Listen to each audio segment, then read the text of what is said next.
Hola a todas y a todos, mi nombre es Daniela Sedán, soy investigadora del Centro de Investigaciones del Medio Ambiente, un instituto que depende de CONICET y de la Universidad Nacional de La Plata. También pertenezco a la Cátedra Libre de Cannabis y Salud de la UNLP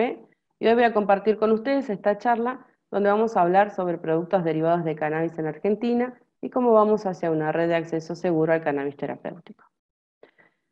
Nuestra comunidad y la comunidad de distintos países del mundo cada vez más utilizan derivados de cannabis en distintos tipos de tratamientos para mejorar su calidad de vida, para paliar diferentes sintomatologías o para el tratamiento de diversas patologías.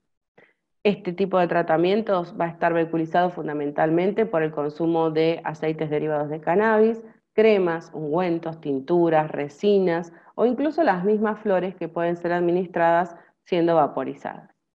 La comunidad de Argentina fundamentalmente tiene acceso al cannabis terapéutico a través del autocultivo, del cultivo solidario o de la compra en mercados no regulados o ilegales. También tenemos otra forma de acceso que es la importación de algunos productos que están autorizados para la venta o la compra de algunos productos que han sido autorizados. En ese sentido, ese tipo de acceso contrasta con el autocultivo o con el cultivo solidario en que presentan un alto costo, necesitan también ciertos pasos burocráticos para generar los permisos de importación de esos preparados autorizados y además tienen esos preparados autorizados una pequeña diversidad, con lo cual muchas veces algunos de esos productos no son efectivos para los tratamientos, ya que fundamentalmente se tratan de aceites o derivados de cannabis que presentan CBD exclusivamente. Entonces, en esta situación, nuestros aceites, los aceites que estamos consumiendo y a los cuales accedemos a través del autocultivo, del cultivo solidario, van a tener una diversidad seguramente mucho más amplia y tenemos que empezar a pensar de dónde viene esa diversidad y cómo la podemos determinar para poder conocer la calidad del producto y poder repetirlo en el tiempo de ser necesario.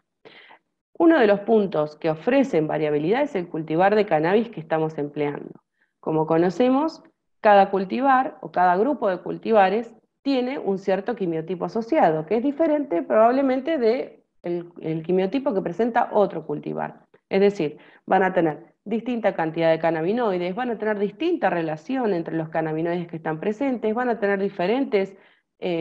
terpenos, flavonoides presentes, todo lo cual hace a la calidad del aceite que vamos a tener en cuanto a qué es lo que yo quiero en el producto final.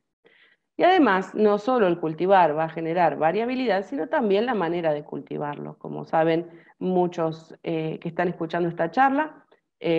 no es lo mismo cultivar una misma variedad indoor que outdoor. Por otro lado, también van a aportar variabilidad el método de extracción que nosotros elijamos.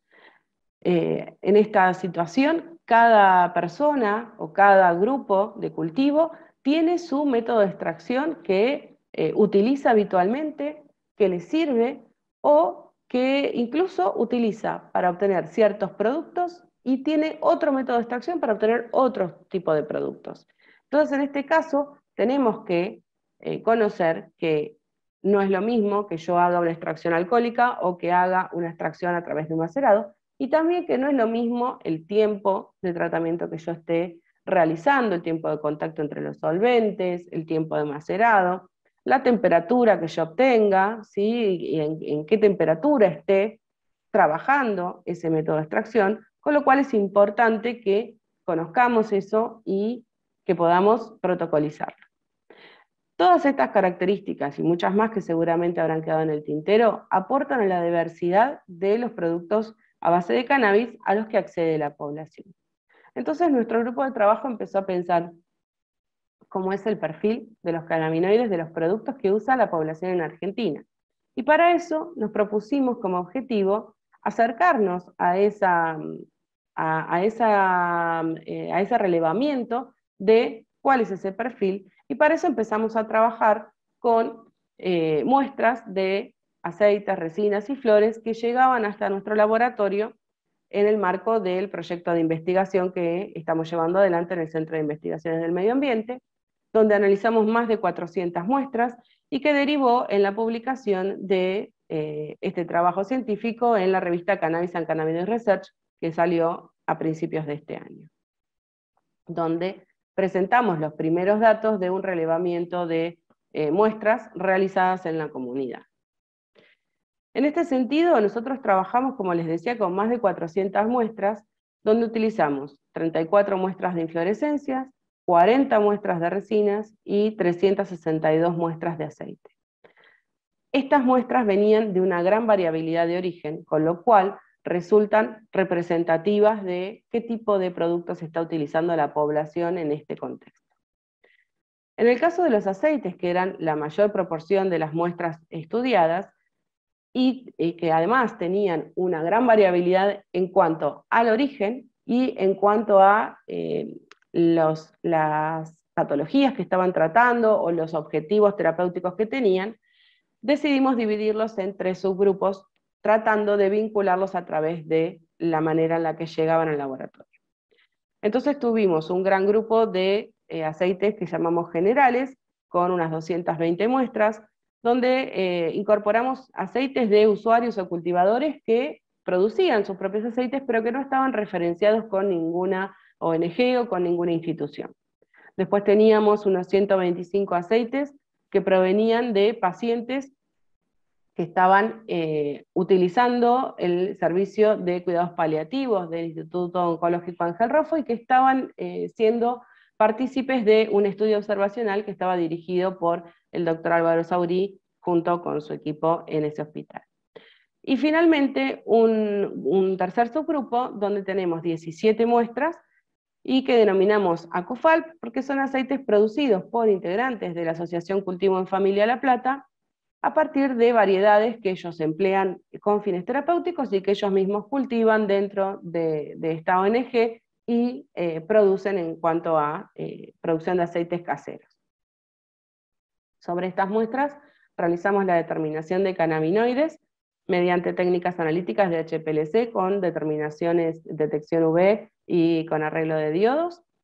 y en esas muestras determinamos CBD ácido, THC ácido, CBD, CBN y THC.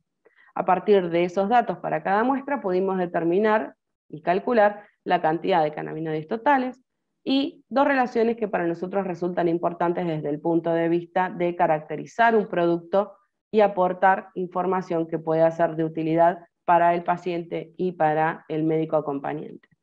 que son las relaciones de THC-CBD y las relaciones de cannabinoides ácidos a cannabinoides neutros. Nuestros resultados indican que el contenido de cannabinoides totales fue significativamente diferente cuando hablamos de inflorescencias, resinas y aceites.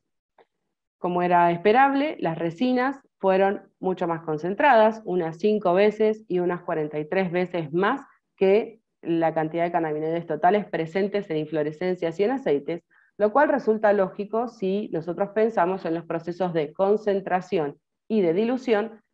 que están involucrados en la obtención de las resinas y de los aceites. Si nosotros miramos la desviación estándar de cada una de estas muestras, vemos que la gran variabilidad de origen que les comentaba en un principio se expresa en estas desviaciones estándar importantes, ¿sí? Entonces, decidimos avanzar y empezar a observar las frecuencias relativas que tenían estos distintos grupos para ver cómo se distribuían estas muestras en distintos rangos que nosotros establecimos. Y encontramos que las resinas presentan la mayor proporción de las muestras en concentraciones altas, ¿sí? Lo cual es esperable porque la resina es un material concentrado, entonces era congruente que la mayor cantidad de esas muestras estuvieran rondando o con valores mayores de 100 miligramos por gramo. Aunque tenemos que destacar que también encontramos algunas muestras de resinas que tenían concentraciones inusualmente bajas para lo que es una resina, ¿sí? De entre 0,1 y 1 miligramo por gramo. En el caso de las inflorescencias, encontramos también la mayor proporción de cannabinoides totales en rangos de muestras que presentan cannabinoides totales en rangos de entre 10 y 100 miligramos por gramo. Y en el caso de los aceites, la mayor proporción de muestras estaban rondando entre 1 y 10 miligramos por mililitro. Aunque tenemos que destacar que había una pequeña proporción de muestras que tenían concentraciones muy bajas, entre 0 y 0,1 miligramos por mililitro, o que tenían concentraciones muy altas para lo que son los aceites habitualmente, más de 100 miligramos por mililitro.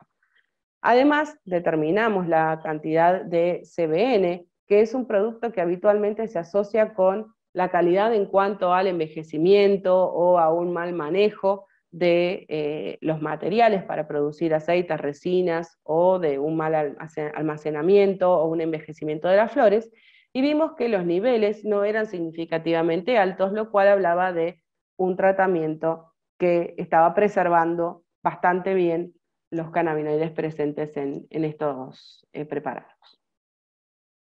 Cuando hablamos de los subgrupos de aceites que estuvimos estudiando, también vemos que hay diferencias significativas en cuanto a la cantidad de cannabinoides totales, siendo los aceites del grupo del ROFO los menos concentrados, seguidos por los aceites del grupo generales, y finalmente los más concentrados siendo los del grupo Acufal. Nuevamente, cuando miramos los valores de CBN, resultan bastante bajos, con lo cual no hay procesos de envejecimiento importantes en estos aceites que estuvimos estudiando.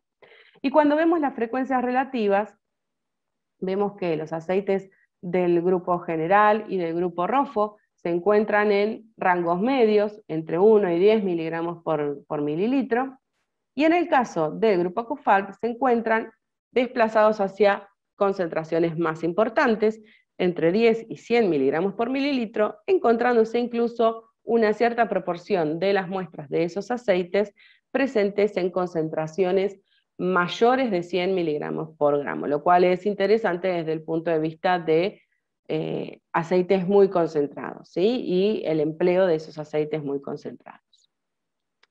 Entonces decidimos hacer un relevamiento de qué tipo de aceites estaban disponibles para la venta en la web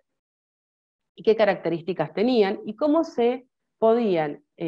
colocar en medio de estos aceites que tenemos presentes en la web y a los que podemos acceder por compra online, los aceites que estaba produciendo la población y que estábamos estudiando. Y entonces vimos que los aceites del ROFO eran los menos concentrados, los más diluidos de todos, ¿sí? Siendo aproximadamente la mitad de la concentración de cannabinoides totales del aceite más diluido que nosotros encontramos en el mercado, que es una versión de Charlotte Web de 7 miligramos por mililitro. En el caso de los aceites generales, del subgrupo generales, ocupaban rangos medios a bajos, y en el caso de los aceites de Acufal, estaban ocupando la mitad de la tabla, ya tirando hacia el grupo de productos que presentan concentraciones más importantes, ¿sí? Cercanas a 50, y notemos incluso que los tres grupos de aceites se encuentran bastante alejados del Epidiolex, ¿sí? Que es el producto que está aprobado por la FDA. ¿Sí? Además, estos aceites, en su mayoría, los comerciales, clásicamente informan solo CBD, en algunos casos informan relación THC-CBD, pero la mayor parte de ellos solo informa CBD. Entonces decidimos avanzar en determinar la relación THC-CBD, porque esa relación se ha utilizado tradicionalmente para caracterizar cultivares y para caracterizar desde el punto de vista de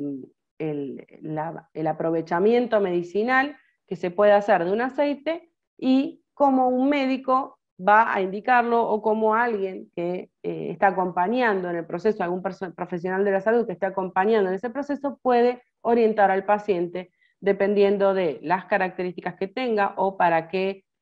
patología o sintomatología lo quiere utilizar, qué tipo de relación THC-CBD le va a convenir utilizar.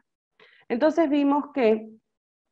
estos aceites, inflorescencias y resinas presentaban relaciones THC-CBD, como las indicadas en esta tabla, que no resultaban significativamente diferentes debido a las altas variabilidades que ellas tenían, ¿sí? De nuevo se vuelve a expresar esta variabilidad en origen en cuanto a las variabilidades de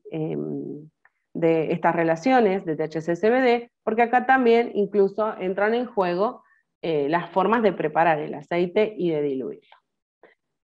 Y en este caso vimos que las resinas tenían su mayor frecuencia en relaciones de THC-CBD cercanas a la unidad. Por eso decimos que las resinas fueron las que tuvieron una proporción un poco más equilibrada de THC y CBD, mientras que en el caso de los aceites y las inflorescencias, las mayores proporciones se encontraron en relaciones de THC-CBD mayores que la unidad, siendo más enriquecidas en THC que en CBD. Por otro lado, otra característica importante que tenemos que notar es que tanto para las resinas, para las inflorescencias y para los aceites, encontramos proporciones que no fueron nada despreciables de cada una de estas muestras donde no teníamos CBD presente, donde solo era THC, mientras que prácticamente no encontramos ninguna muestra que no tuviera THC. En casi todas las muestras estaba el THC presente. En el caso de los estudios realizados en los distintos subgrupos de aceites, vimos lo mismo, que tampoco encontrábamos variabilidad significativa en cuanto a las relaciones de THC y CBD, y aun cuando teníamos una distribución de frecuencias mucho más pareja entre los distintos grupos, también teníamos una cantidad de muestras importantes para especialmente los aceites de grupo general y ROFO, que no tenían CBD, es decir, que estaban compuestas solo por THC, y prácticamente ninguna de estas muestras que solo tuviera CBD. Avanzamos también en otro tipo de relación que no se utiliza ampliamente en la caracterización de estos productos, que es la determinación de cannabinoides ácidos respecto de los cannabinoides neutros. Y esto resulta importante desde el punto de vista de un parámetro que le puede aportar información al paciente y al personal de salud acompañante, ya que los cannabinoides ácidos que están presentes usualmente en los productos de origen casero y los que está utilizando la población, eso es lo que nosotros vimos en este trabajo, tienen características terapéuticas y son principios activos a los cuales se les atribuyen ciertas propiedades beneficiosas reconocidas, y además si nosotros pensamos en el THC ácido, no tiene una psicoactividad directa como ocurre en el caso del THC. Con lo cual es importante que el personal de salud y el paciente conozca cómo es esa proporción ácidos a neutros para poder utilizar mejor estos tratamientos. En este sentido, vemos que las inflorescencias, las resinas y los aceites presentaron diferencias en esa relación, siendo las inflorescencias las que tienen una relación ácidos a neutros mayor, lo cual es explicable desde el lado en que en las plantas los cannabinoides se producen en sus formas ácidas, y luego con los tratamientos, o el envejecimiento, o la temperatura, o la luz, o distintos factores, esos cannabinoides ácidos se van transformando en neutros, con lo cual las relaciones en resinas y aceites se hacen más equilibradas, mientras que en la inflorescencia se hacen mayores, favoreciendo la proporción de cannabinoides ácidos presentes. En estas situaciones, cuando analizamos las frecuencias relativas, también tenemos que tener en cuenta que hay cierto grupo no despreciable de muestras de aceites y de resinas que no presentan cannabinoides ácidos, donde solamente están compuestas por cannabinoides neutros, mientras que casi ninguna muestra está compuesta exclusivamente por cannabinoides ácidos, ¿sí? Lo cual indica cómo juegan estos mecanismos de producción en la modificación de los cannabinoides. En el caso de los cannabinoides, la relación entre ácidos y neutros para generales ROFO y ACUFALP, la relación no fue significativamente diferente entre ellos, la distribución entre todos estos subgrupos es bastante homogénea, y también tenemos que considerar que hay una importante proporción de estas muestras tanto para los grupos de aceites generales, ROFO y ACUFALP, que no presentan cannabinoides ácidos, que solo están compuestos por cannabinoides neutros, mientras que casi ninguna de estas muestras presenta una composición exclusivamente de cannabinoides ácidos. Entonces, los resultados de este trabajo indican que los aceites caseros no tienen un envejecimiento importante, que tienen la presencia de THC y CBD siempre en distintas proporciones, pero están presentes siempre, y que además tienen una riqueza de cannabinoides ácidos que no resulta despreciable, especialmente al momento de compararlos con la oferta que está autorizada y que se está vendiendo en online o a través de los productos autorizados, donde fundamentalmente son productos a base de CBD y productos que en general no informan la presencia de cannabinoides ácidos, lo cual hace interesante este tipo de productos caseros. Y entonces nosotros decimos, bueno, a la luz de la nueva reglamentación de la ley 27350, donde se promueve la inscripción en el ReproCam, donde es posible que los usuarios puedan inscriban a su cultivador o ellos mismos se inscriban como cultivadores, siempre en el marco de una terapéutica acompañada por un médico tratante, un médico acompañante. Desde la Cátedra Libre de Salud, junto con el doctor Patricio de Urraza y con el doctor Darío Andrinolo y con el resto de la comunidad, empezamos a pensar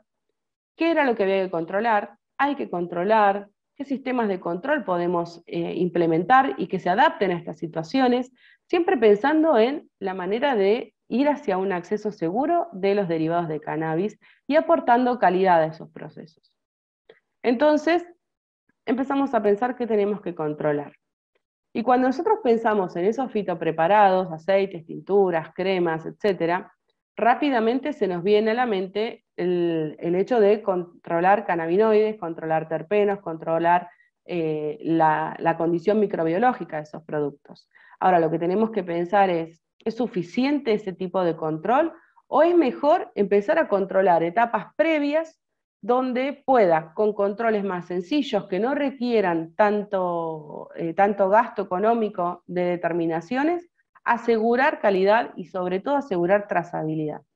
Entonces en estas situaciones empezamos a ir para atrás. Bueno, a partir de esos aceites, tinturas, cremas, tuvieron que venir a partir de alguna forma de preparación, una resina, un macerado, etc.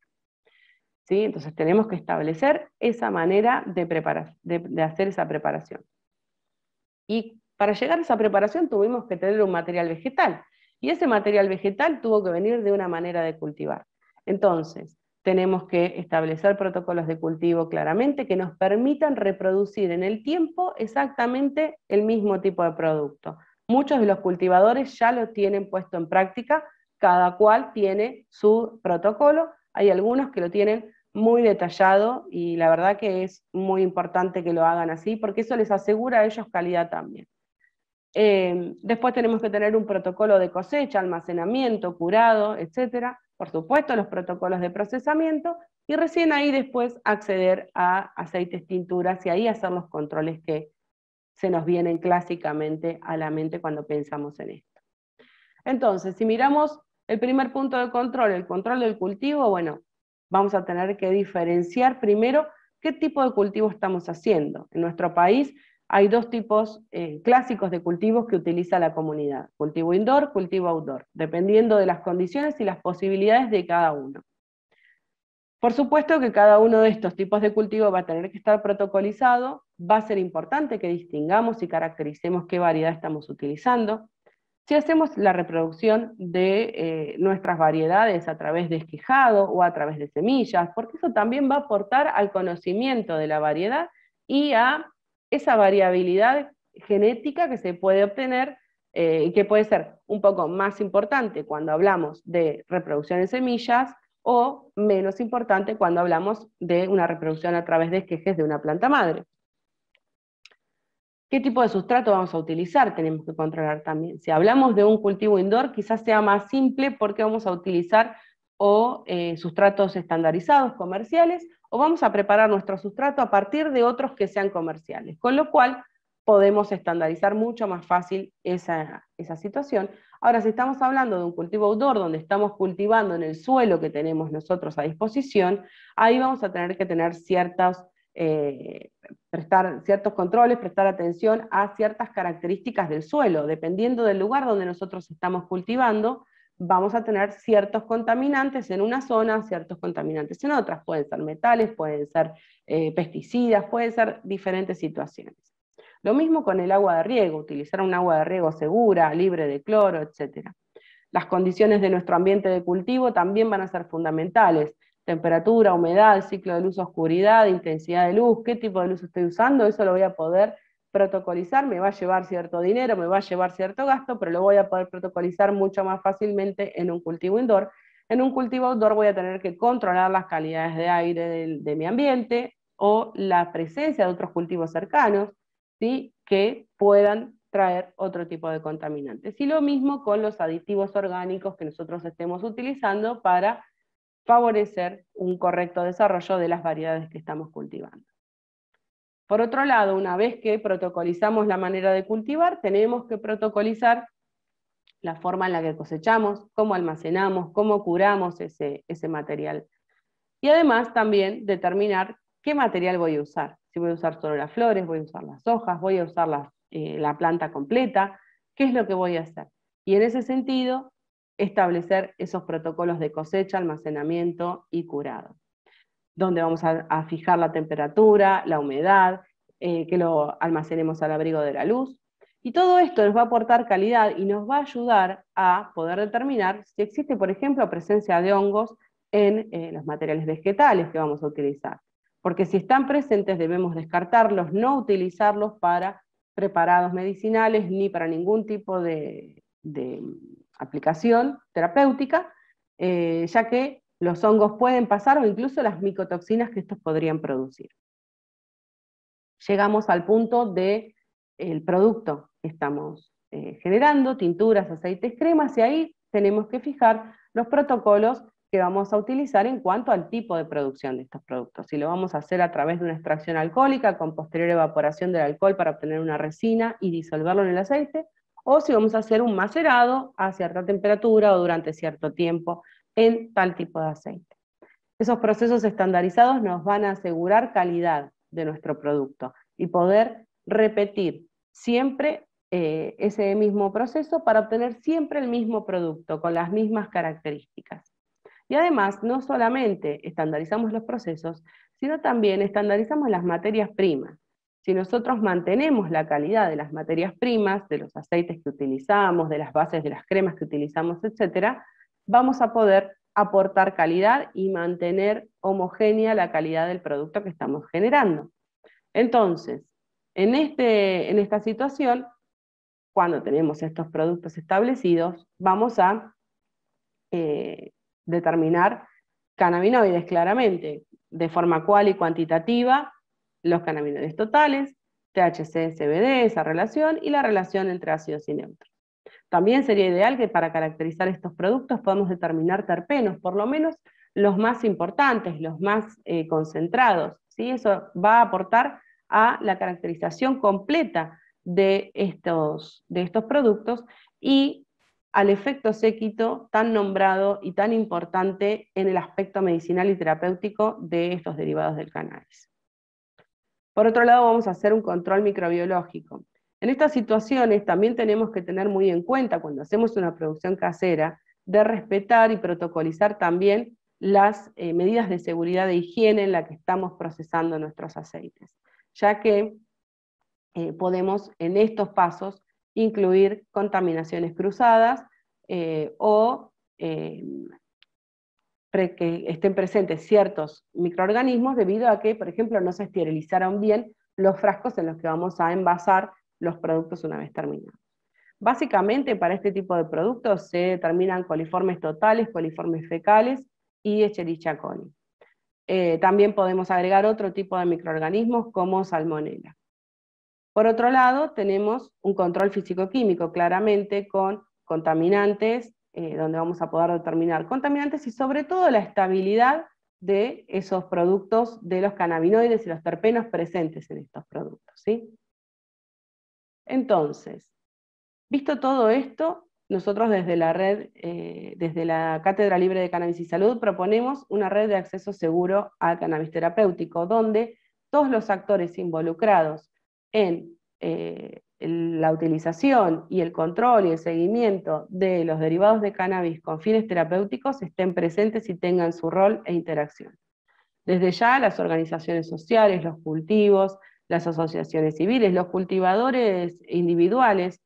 que son los que están realizando inicialmente sus productos. Por otro lado, también los que juegan un rol fundamental son los profesionales de la salud, fundamentalmente los médicos y los farmacéuticos, que van a ser los que acompañen a estos pacientes y a estos usuarios